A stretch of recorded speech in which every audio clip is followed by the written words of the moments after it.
So check that out. That is awesome. 1945 is in pretty good condition. 1945S. Let me know in the comments below, guys, what coin video you guys want me to cover next. That way I can add it to my list and do that video.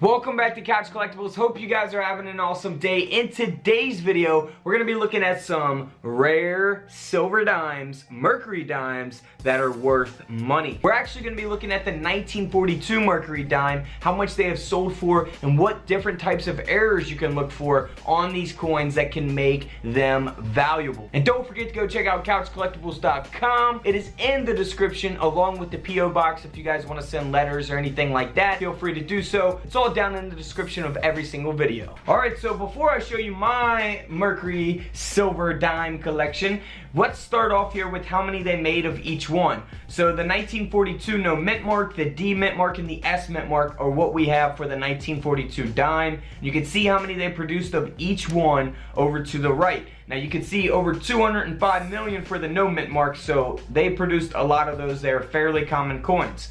But let's move on. First up, the D mint mark. What you want to look for is an RPM, a repunched mint mark, so we can see that hair in the two images displayed. Now if you want to see your coins up close, you can do so by getting a USB coin microscope from couchcollectibles.com. Here is that coin, the 1942 Mercury dime with the repunched mint mark. This coin here has actually been cleaned, so it is going to devalue it. I recommend that you never clean your coins.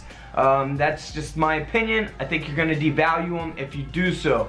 So this is graded at about uncirculated 55, but it's still sold for over $630 because of that repunched mint mark. Now if you have a 1942 no mint mark, it's just worn down, there's no different types of errors or anything on it, it's just in bad condition, it's not going to be worth that much money at all. But if you have one that's in very good condition, a high graded coin, or a coin that they didn't make a lot of, a low mintage coin, or if it has errors, that is what's going to make the coin valuable. So let's see what else we got here. First up, this is awesome. This is an error coin here. It's a 1942 Mercury dime that was struck on an Ecuador 5 centimos planchet. So here is the coin. You can see it's got like a goldish tone color to it. That is the coin that the Mercury dime is actually struck on. As we can see here, the Mercury dime, it's not supposed to be struck on that Ecuador coin or that planchet, but it is, and that is what's going to give this coin a lot of value. This Mercury dime from 1942 sold for over $14,000.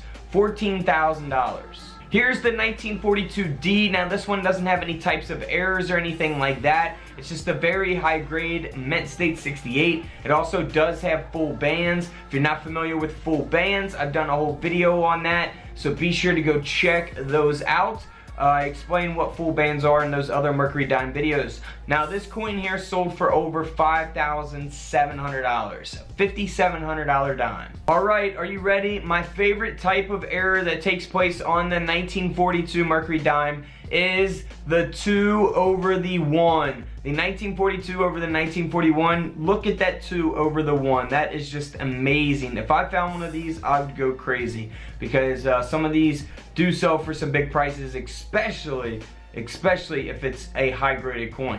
Now first up, let's look at this example. You can see that it's only graded at a very good 10. This looks like a lot of the coins in my collection, but because this coin does have the 1942 over the 1941, it's going to give the coin a lot of value, and that's why the coin sold for over $260. Now if we move up in the grades, here's a Mercury dime with the 42 over the 1, and this coin is graded at about uncirculated 58. The coin grading scale goes up to 70, so the higher you are to 70, the better the condition, better the grade. This coin here sold for over $1,500 because of that 1942 over the 1.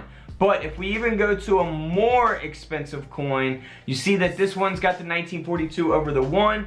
However, it is in excellent condition. It is graded at a mint state 66, full bands, and this coin sold for over $76,000.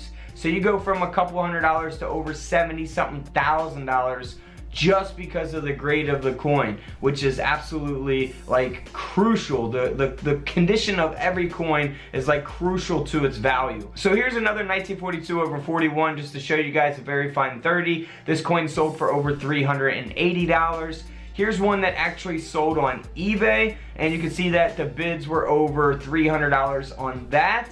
And then if we go to the 1942 proof coin, this one is pretty awesome. It's got some amazing toning to it. It's graded at a proof 69, so nearly a perfect coin. Like I said, coin grading scale only goes up to 70. This is at a 69, so you cannot get much better than this. This coin here sold for over $15,000. $15,000. By the way, if you're new to coin collecting, all these coins are 90% silver.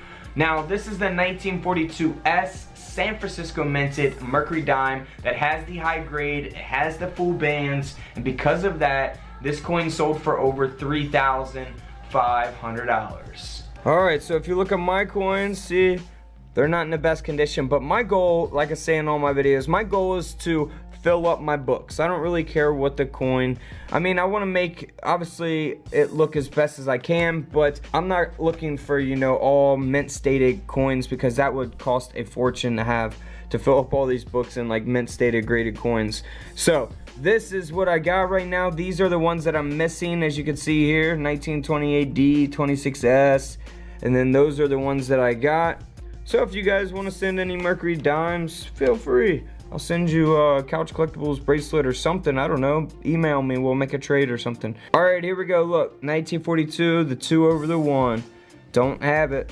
But maybe one day I will. If I did, I definitely probably wouldn't put it there. I'd be sending it off to PCGS to get graded. So check that out. That is awesome. 1945's in pretty good condition. 1945S? Not so much. But there's also a micro S on 1945. I'm not sure if I did that video. I'm pretty sure I've already done it. But if I haven't, it's already in the works, because I'm doing every Mercury dime and showing you what to look for on each specific date. So yeah, that's my Mercury dime collection. And then again, here is how many they made of each coin. So you can see that the 1916D is a very famous one, where they only produced over 264,000 of those coins. And imagine how many are actually like left out there, you know, how many are in the ground, how many just got destroyed, people lost them, maybe fell into the ocean, I don't know. How many of those out of 264,000 are actually left? Let me know in the comments below. Alright guys, until tomorrow, don't forget to also let me know what coin you want me to cover next, and I will add it to my list and do a video on it. So until tomorrow, I'll see you all in the comment section below. This is Couch Collectibles, and this is where I disappear.